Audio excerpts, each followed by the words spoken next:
Halo sahabat Hanari, bagaimana kabar kalian hari ini? Semoga dalam keadaan yang sehat ya. Video kali ini adalah alur cerita dari drama Korea yang berjudul My Demon episode keempat.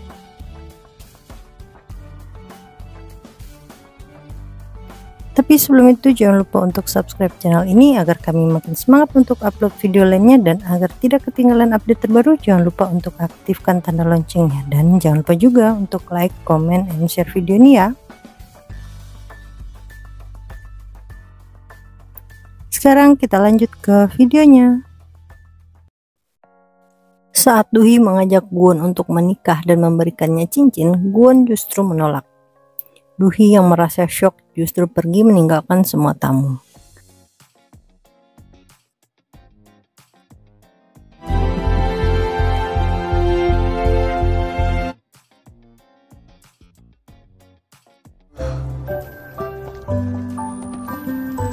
Sementara itu, semua anak kandung Nyonya Ju merasa kesal dengan isi surat warisan yang ditulis oleh Nyonya Ju.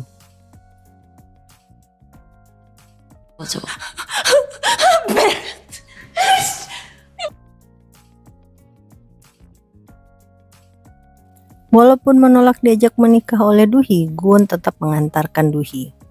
Dalam perjalanan pulang, Duhi meminta agar Gwon melupakan apa yang Duhi katakan.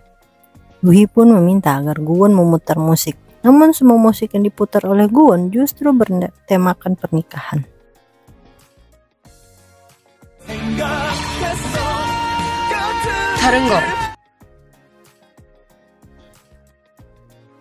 Setelah sampai di rumah, Duhi yang masih kesal dengan apa yang dilakukan oleh Gwon justru berencana jika suatu saat Gwon masih juga mendekatinya, ia akan menyeret Gwon ke pelaminan.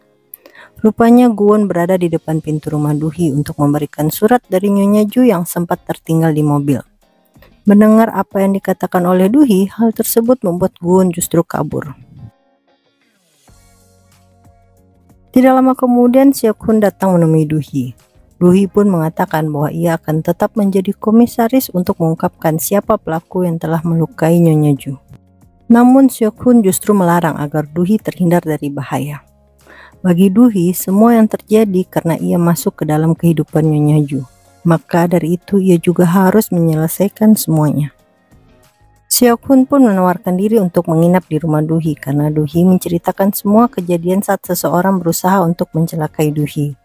Namun Duhi menolak. Seok-hun mengatakan bahwa ia akan berusaha sebisa mungkin menggantikan sosok Nyonya Ju untuk Duhi.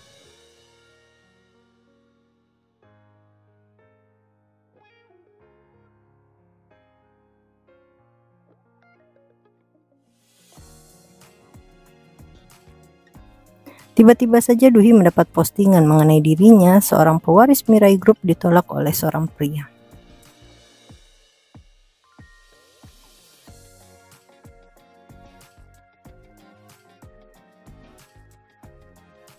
Rupanya berita tersebut sampai juga di tangan Gayong. Saat Gayong sedang berada di ruangan Gwon, Duhi menghubungi Gwon dan mengajak Gwon untuk bertemu. Mereka berdua justru kembali memperdebatkan masalah berita yang tersebar. Karena merasa kesal kepada Gwon, Duhi menolak tawaran Gwon untuk mengantarkannya. Namun saat Gwon kembali memperingatkan Duhi mengenai orang-orang yang berusaha mencelakainya, Duhi pun berubah pikiran.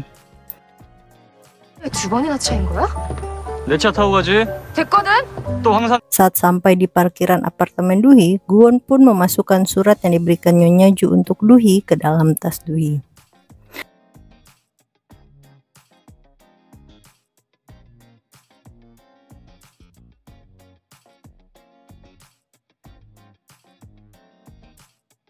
Setelah berada di rumahnya, Duhi membaca surat dari Nyonya Ju yang meminta agar Duhi tidak larut dalam kesedihan.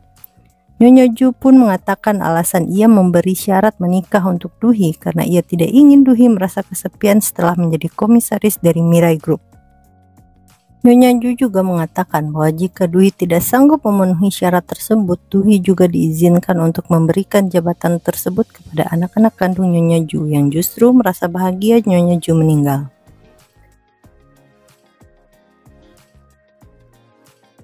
Keesokan harinya, Gwon justru kembali teringat masa saat sebelum ia menjadi demon. yang juga merupakan manusia biasa. Dan menurut Bogyu, hal itu kemungkinan terjadi karena Guwon kini tidak memiliki tatonya. Itu artinya Guwon menjadi manusia biasa dan juga akan mengalami penuaan. Hal tersebut membuat Guwon semakin panik.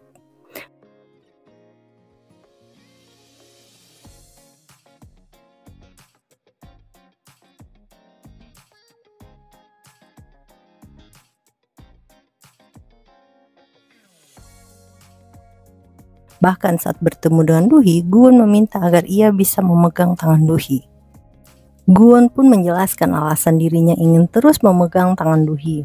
Namun Duhi tidak setuju jika mereka tiap saat harus berpegangan tangan.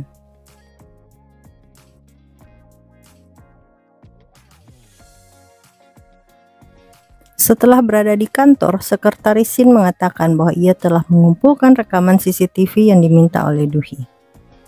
Duhi pun meminta bantuan Guwon untuk memeriksa satu persatu rekaman tersebut.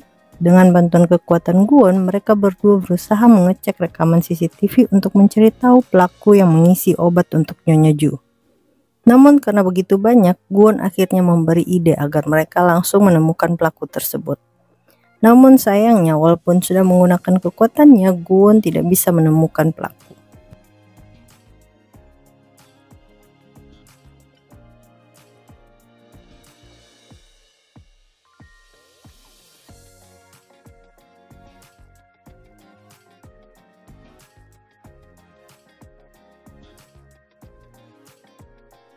Karena takut kekuatannya menghilang, Guwon pun mencoba untuk memastikan bahwa kekuatannya tidak hilang dengan cara berpindah tempat ke lokasi para karyawan Duhi berkumpul.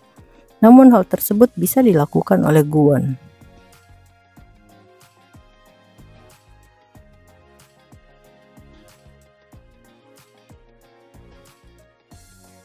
Sementara itu, sekelompok anggota geng yang pernah menemui Guwon justru kini masih mencari tahu keberadaan Guwon. Namun mereka sulit untuk menemukan Guwon.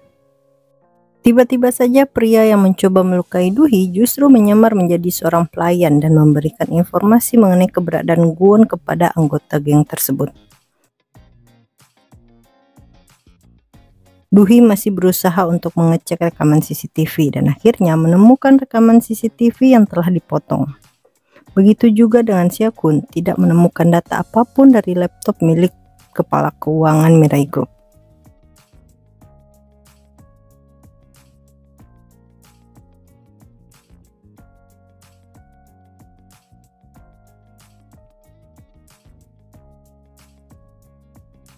Namun saat Xiaokun mengajak Duhi makan malam bersama, Guwon justru mengajak Duhi untuk makan malam bersama dengan anak buah Duhi.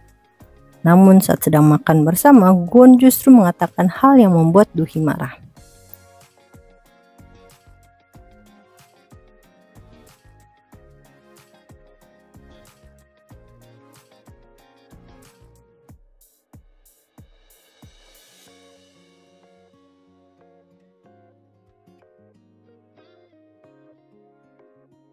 Duhi pun meninggalkan Guwon. Namun sayang, dalam perjalanan, Guwon justru bertemu dengan para anggota geng yang sedang mencarinya. Guwon bahkan dipukul oleh salah seorang anggota geng.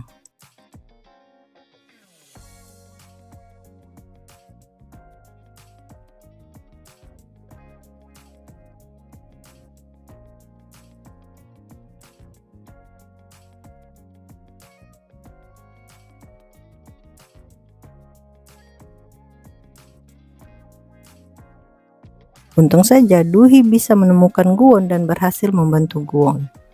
Sayangnya tanpa sepengetahuan mereka, pria yang selalu berusaha melukai Duhi justru merekam apa yang dilakukan oleh Guwon untuk mengalahkan para anggota geng tersebut.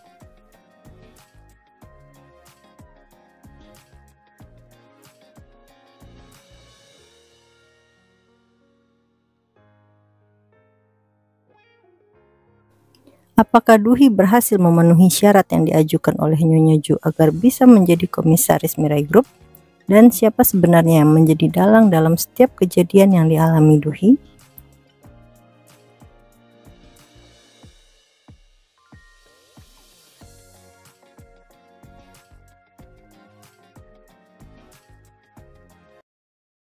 Terima kasih sudah menonton video ini. Sekian video kali ini. Jangan lupa untuk subscribe, like, komen, dan share video ini. Mohon maaf jika ada kesalahan. Sampai ketemu di video selanjutnya.